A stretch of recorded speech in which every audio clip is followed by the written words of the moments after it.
I've been involved in the Back on Track programme right from the start. This goes back years when I first had an idea that I would like to incorporate relapse prevention and keeping well therapies with an education programme based in college. We tackle the challenges head on.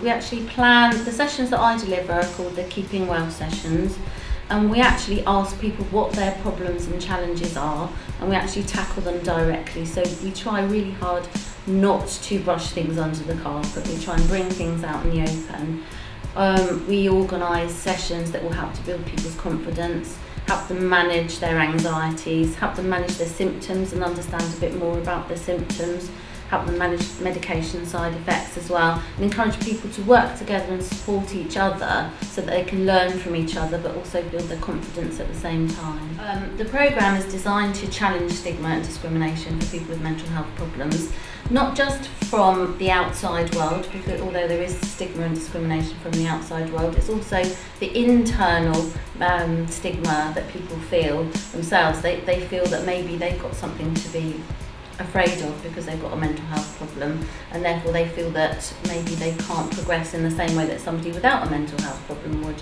So one of the ways we tackle that is by having the Keeping Well sessions, the therapeutic sessions, in the education environment. Therefore, young people receive that feeling that they are a student learning something about themselves rather than a patient receiving a medical intervention, and that makes a big difference to their confidence and their self-esteem, and it also challenges that stigma.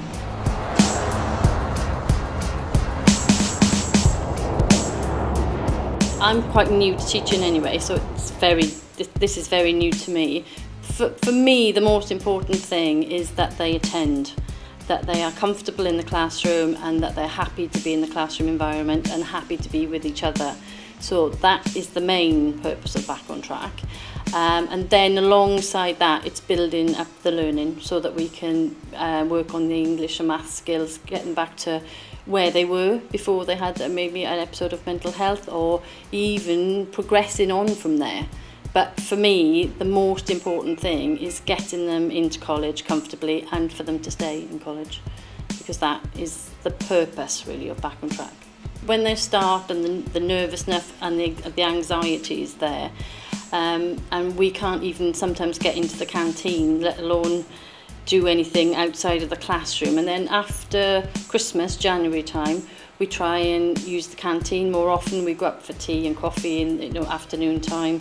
And then for those that are progressing a little bit faster than others, I try to get them an afternoon into a vocational area so they can go into health and social care. We've done floristry, we've been into catering, and that really helps because then they're getting out into the real world and socialising with people other than people on Back on Track. So that does help, and it has been very successful.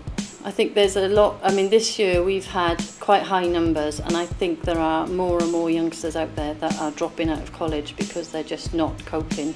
And last year we were like a step down as well as a step up, because we actually took somebody on that was dealing with anxiety, had him for 2 months, and then off he's gone for a mainstream course. So it does help that the course is there to pick these students up before they get so bad that they can't get back into mainstream. So it does help.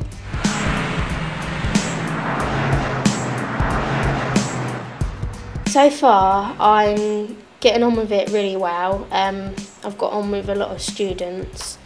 It's nice to actually go to a place where people actually understand what you're going through and stuff, because I've never really met anyone that was going through the same, similar issues as to me. And when I did, it kind of really helps. It reassures you to know that there is support out there, and I thought that it was really good that a college was actually offering that kind of support for people with mental health issues. I would either like to be a counsellor to help people with similar issues to what I've had, because I've had the life experience and stuff like that, or obviously because I did college animal care, I would like to be able to do work with animals in a rescue centre, and hopefully be coping well and not doing things that I shouldn't be doing, with my health wise.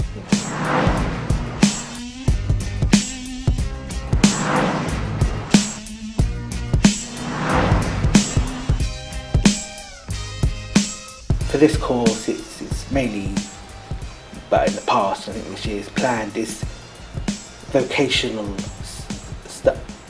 courses that help people, whether they go on to further education, further learning, back to work, which is the kind of a vocational thing mainly. Yeah, it's a chance for people to get into an environment coming from a separated society.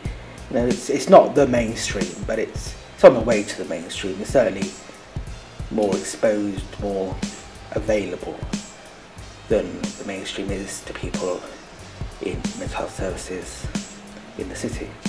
The group is, well, people have different problems, but they, you know, they've all had a reason for being here, and that's, you know, you don't feel you're alone, you feel like you're in a good, stable group, but with the chance to explore the reasons why you won't be able to do a full-time course, or, you know, just do whatever you needed to do to get to where you needed to go. Without courses like this, I don't think I'd be able to be in a college like this. I might be able to do some independent learning, but on a full-time course over a year, I don't think it would be possible for me to do something like this.